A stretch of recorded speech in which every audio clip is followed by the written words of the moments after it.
When you think of the easternmost state of the Union, you think of its rocky coast, of course, and of the rich harvest pulled from the waters that batter that coast. But there have been other harvests down east, out of the woods, harvests of timber, and of the stories and songs and legends of the lumbermen. Here is a postcard from Maine now, from Tim Sample. If you were to run into Sandy Ives on campus at the University of Maine in Orono, you might mistake him for a native right out of the Maine woods. But he isn't. All I did was live one day after another. He's been here only 40 years or so. He arrived as a young English professor who liked to play the guitar. Well, the young fella, he didn't know what to do. And so I used to go out and sing programs of folk songs for people. And gosh, after I'd get through singing, several times people came up to me and said, you know, my mother knows that song. She knows a whole lot more, too. Why don't you come talk to her sometime? It adds up. They do, indeed. And the Sandy Ives began visiting folks in their kitchens and on their front porches. He listened to their stories and recorded their songs. And pretty soon, he discovered he had a whole lot of them. The Maine Folklife Center was born. It's noted for its good men and McNally's pork and beans. It lies along. I think I can hear his chair creaking sometimes. He might even be in a rocking chair or something. He just might be, yeah. I can hear it in some of the songs. Somehow I always looked on a rocking chair as a musical instrument. Right. You know, the noises you They get. toast in all the flour and beans, the grain and all the straw. Beef, it comes from Bangor, Maine, and some from Canada.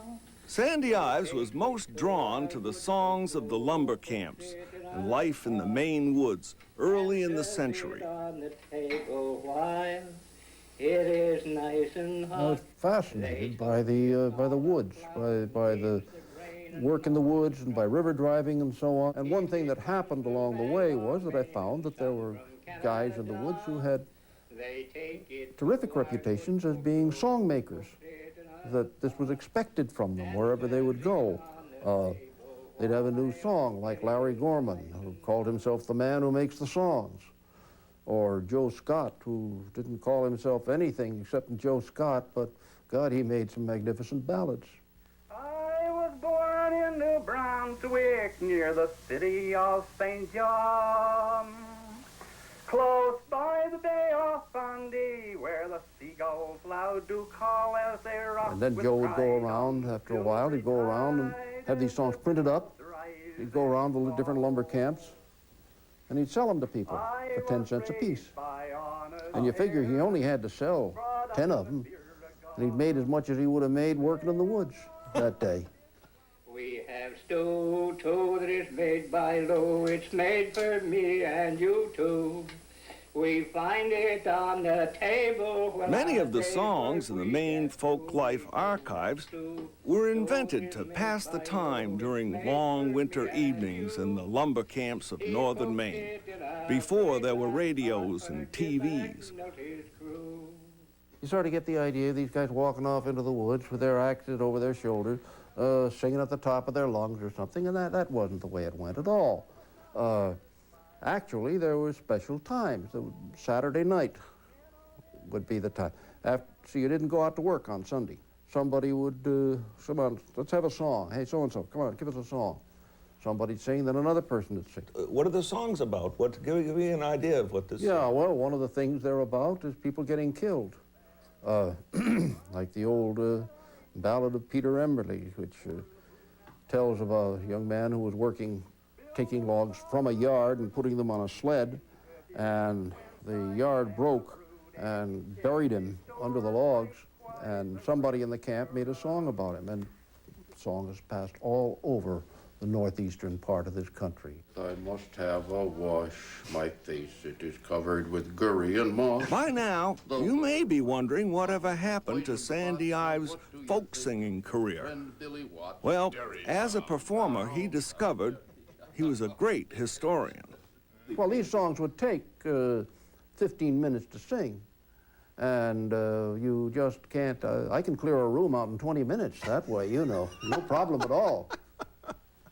Never sew or knit on Sunday, or you will be sick all week. Well, I got to see a couple more, Sandy. I love this idea. Beliefs and superstition. The digital. The archives at the Maine Folklife Center are filled with stories, photographs, and bits of wisdom collected by Sandy Ives and his students over the last 40 years. This is all the material. Then there's also a collection of photographs that we've gathered over the years. I put an ad, for instance, in the Bangor paper back in, oh God, when, 57, something like that, saying, look, I'm interested in the old lumber wood, and I'd like to see old photographs of the woods. And people just started sending them in. My name is Pete Amberley, as you may understand. For a time, the Maine woods rang with song on a Saturday night. And thanks to Sandy Ives, those songs will be around for the next generation to pass on. And so what you try to do is to make a record of the way it was and feel blessed that you've had the opportunity to hear it that way. And I have been blessed.